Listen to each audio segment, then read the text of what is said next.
Entrevisté a Dirk Glass, es el director de la organización Plan Internacional México. Hablamos de un último estudio que presentaron sobre la crisis que enfrentan las mujeres de Centroamérica y México en sus procesos migratorios. Aquí la conversación.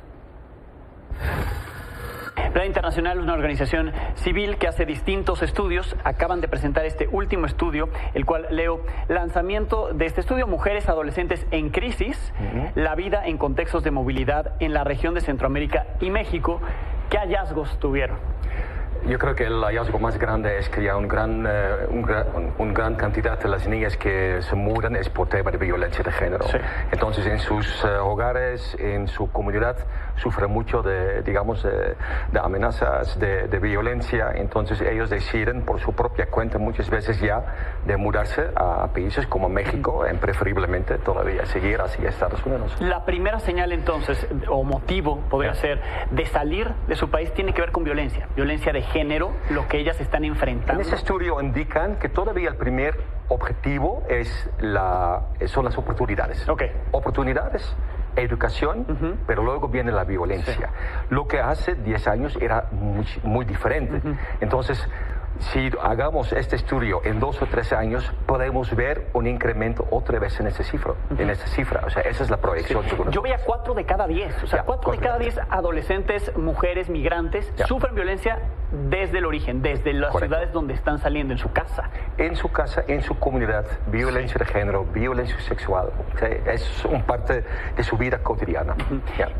Y en estos relatos, entiendo, encontraron que de eso que oyeron se lo fueron encontrando en el camino estas mujeres. Yo creo que este fue el tema más doloroso, ¿no? O sea, escapas de la violencia, tomas un camino para mejorar la condición de tu vida e encuentras todavía más violencia. Digamos, casi 80% tiene esta experiencia de violencia sexual en todo el transcurso, en todo el camino. Si lees, por ejemplo, las diferentes anécdotas en el estudio, no puedes creer lo que te cuentan. El que te cuentan fue un tema como muy particular, porque normalmente tienen mucho miedo de contar sus experiencias. Sí, y una vez que se abren, me imagino esos relatos, lo que uno puede aprender, ¿no? Como investigador, de este fenómeno que impacta mucho al mundo, que es el fenómeno migratorio, que antes de la entrevista me reiterabas, todos tenemos derecho a migrar.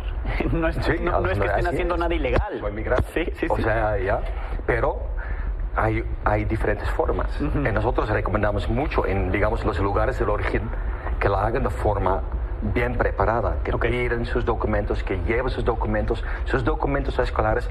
No tiene que estar apostillado como en mi caso, pero que le lleven, porque si no, no tiene referencia. El momento que piden un refugio aquí en México, asilo, no tienen documentos. Entonces su reinserción escolar también para esos adolescentes es problemático. Muy complicado. Ahora, no solamente se documenta la violencia de la que son víctimas en sus países, en su hogar, la violencia que enfrentan en el trayecto, en el camino hacia Estados Unidos, por supuesto el paso que tienen por Centroamérica, por México, también el retorno. Entonces, los que no logran cruzar Estados Unidos o no logran quedarse en México, si es que ese es su objetivo, regresan también en un trayecto lleno de violencia. Lleno de violencia.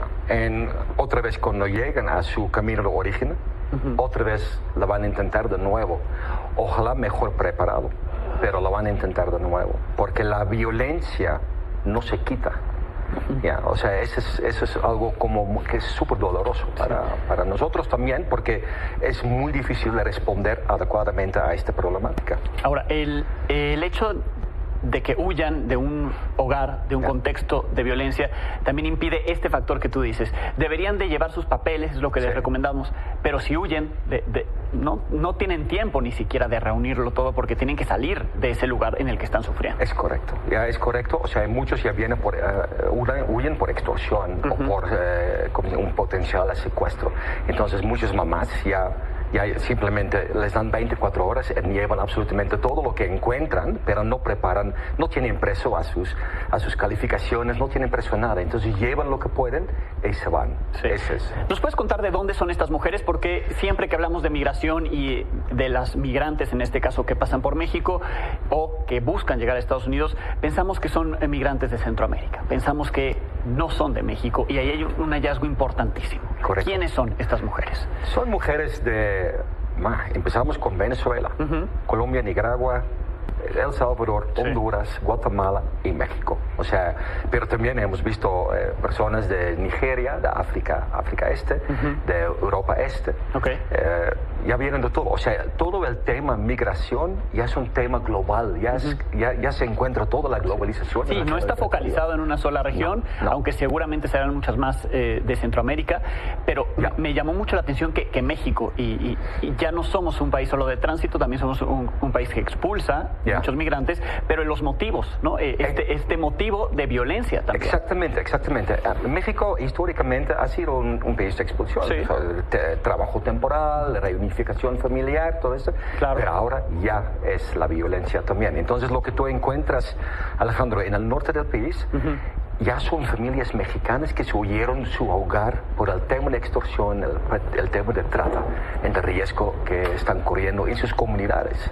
Estoy hablando de Michoacán, Guerrero, Oaxaca, Chiapas, cada vez más estados. Y es un tema que hemos visto cambios en el último año en digamos, los albergues en el norte. Sí. O sea, anteriormente estaba población Centroamérica, muchos hondureños, muchos de El Salvador, pero ahora, cuando yo fui por la última vez, hace 4 semanas, 80% ya fuera población mexicana. Madres con hijos e hijas. Tremendo. O sea, este es algo que va a ir continuándose, ¿ya? Claro. Pero tenemos que poder garantizar por lo menos ya la protección de los menores que más en riesgo están, que son en general las mujeres adolescentes en esta movilidad forzada. Derek, muchísimas gracias por estar acá. Alejandro, y felicidades por este estudio, para que ahí lo puedan consultar, está en su pantalla.